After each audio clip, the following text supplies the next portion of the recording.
On Christmas Eve, many years ago, I lay quietly in my bed. I did not rustle the sheets. I breathed slowly and silently. I was listening for a sound a friend had told me I'd never hear, the ringing bells of Santa's sleigh. There's no Santa, my friend insisted, but I knew she was wrong. Late that night, I did hear the sounds, though not of ringing bells. From outside came the sounds of hissing steam and squeaking metal. I looked through my window and saw a train standing perfectly still in front of my house. It was wrapped in an apron of steam.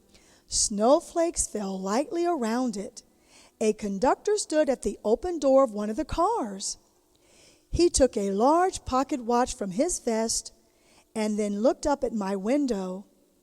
I put on my slippers and robe, and I tiptoed downstairs and out the door. North Pole all aboard! The conductor cried out. I ran up to him. Well, are you coming? Where? To the North Pole, of course. This is the Polar Express.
The train was filled with other children, all in their pajamas and nightgowns.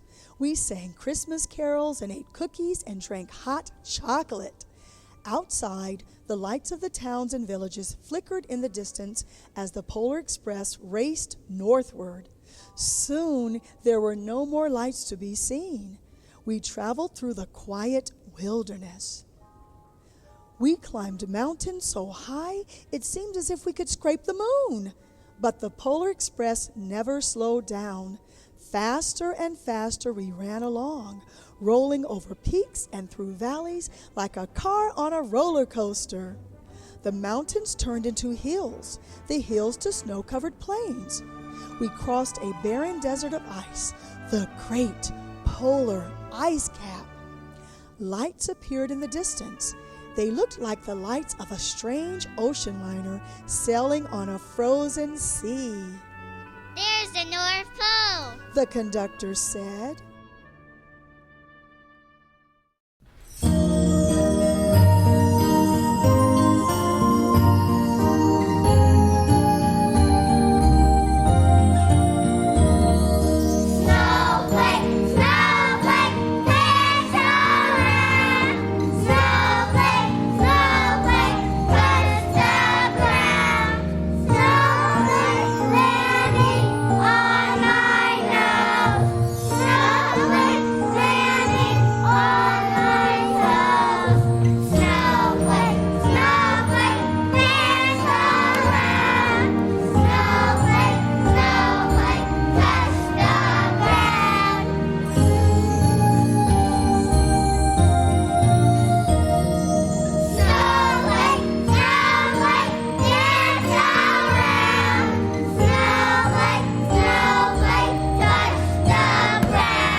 The North Pole.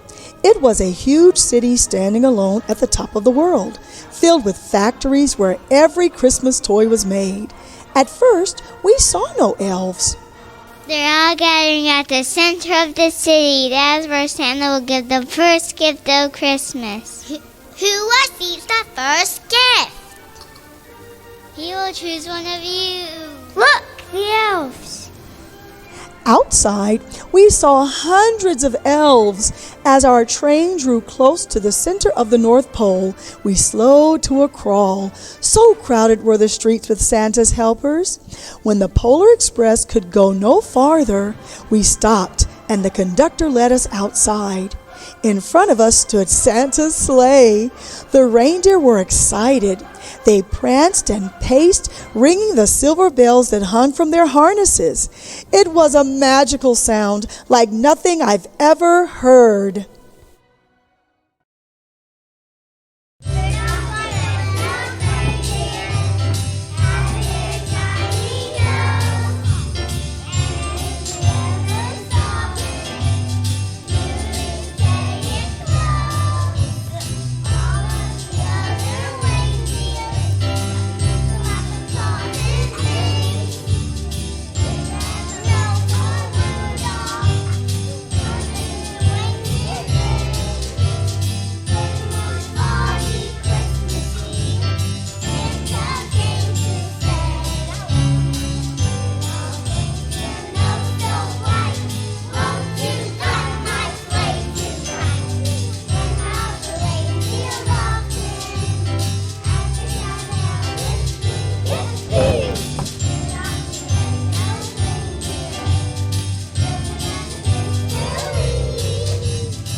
When the elves moved apart, Santa Claus appeared. The elves cheered wildly. He marched over to us and pointing to me said, Let's have this fellow here. He jumped into his sleigh. The conductor handed me up. I went to Santa and he asked, "Now, my boy, what would you like for Christmas?" I knew that I could have any gift I could imagine, but the thing I wanted most for Christmas was not inside Santa's giant bag. What I wanted more than anything was one silver bell from Santa's sleigh. When I asked, Santa smiled. Then he gave me a hug and told an elf to cut a bell from a reindeer's harness. The elf tossed it up to Santa.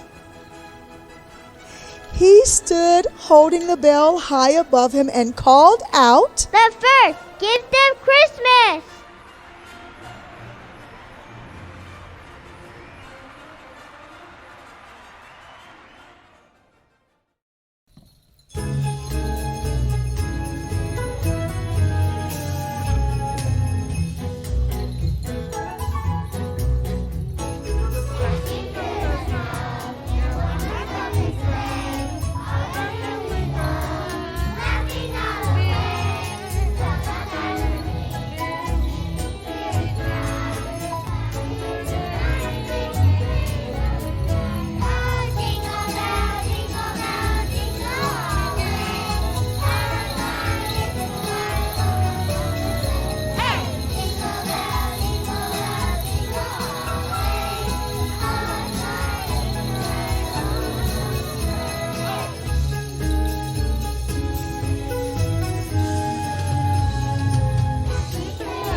As soon as we were back inside the Polar Express, the other children asked to see the bell.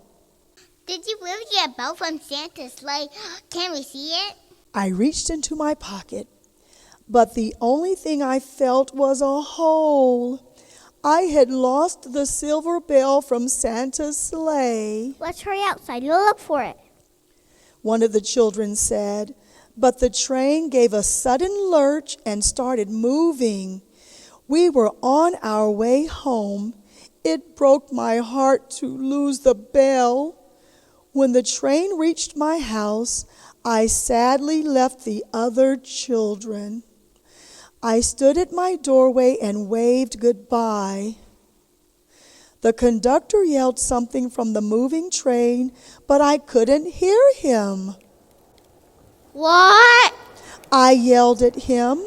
The conductor cupped his hands around the mouth and said, "Merry Christmas!" The Polar Express let out a loud blast from its whistle and sped away.